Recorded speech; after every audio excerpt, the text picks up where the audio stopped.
दोस्तों, एक दिन मेरे दोस्त ने मुझे फ़ोन करके कहा कि दवाई लेने के बाद भी उनकी मम्मी का बीपी बहुत ज़्यादा हाई है और नीचे नहीं आ रहा है। उनकी लाइफ के लिए हमें डर लग रहा है। ये कहते कहते वो रोने लगे। मैंने कहा चिंता मत करो, मैं एक नुस्खा बताता हूँ, उसे तुरंत बनाकर दो और एक एक्यूप्रेशर भी बता देता हूँ जो कितना भी बीपी हाई हो जाए तुरंत काम करेगा और 5-7 मिनट में ही बीपी नॉर्मल आ जाएगा। मैंने कहा कि एक कटोरी पुदीने की पत्तियां मिक्सी में डालो, साथ में 2-3 चुटकी काली मिर्ची का पाउडर और थोड़ा सा पानी डाल लो और इसको पीस लो। पुदीने की चटनी बन जाएगी। पुदीने की चटनी की 2-3 चम्मच तुरंत इनको खिलाओ। उन्होंने कहा कि हम अभी बनाकर इसे खिलाते हैं। फटाफट 2 मिनट में ही उन्होंने चटनी तैयार कर ली और तुरंत उनको खिला दी। 5-7 मिनट में ही उनका आराम आने लग गया। तब वो मुझसे कहने लगे कि पुदीने की चटनी कभी कभी हम खाते हैं, पर ये इतनी ज़बरदस्त दवा है, हमको मालूम नहीं था।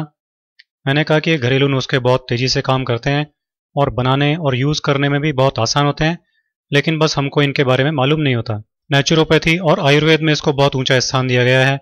अब आप ऐसा करना कि अभी तो हर 2 घंटे से एक एक चम्मच ये पुदीने की चटनी को खिलाना और फिर कल से दोनों टाइम खाना खाने के साथ इसे खिलाना। इससे बीपी नॉर्मल रहेगा, बढ़ेगा नहीं। इससे पेट भी साफ रहेगा और गैस भी नहीं बनेगी, क्योंकि पेट की गड़बड़ी और गैस से भी कई बार बीपी हो जाता है। तो अगर इनको इसकी वजह से बीपी बढ़ रहा होगा तो वो प्रॉब्लम भी हमेशा के लिए ख़त्म हो जाएगी।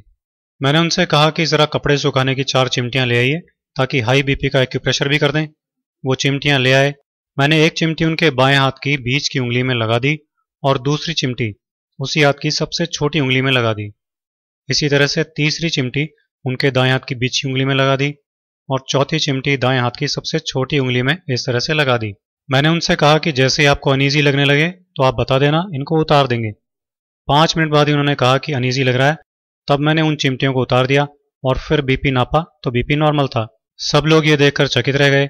मैंने कहा कभी भी ऐसी बात हो तो इसे तुरंत कर डालना और इसे रोजाना दिन में एक बार इसी तरह से करना।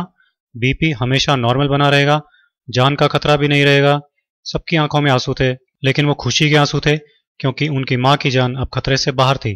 तो दोस्तों, आप भी हाई बीपी के इस बेहद आसान इलाज को यूज कीजिए, अपनी लाइफ सेव कीजिए और लाइफ बढ़ाइए। दोस्तों, हमारे इस चैनल को सब्सक्राइब कीजिए और फिर इस बेल आइकन को क्लिक कीजिए, जिससे हमारा नया वीडियो आप तक सबसे पहले पहुंच सके।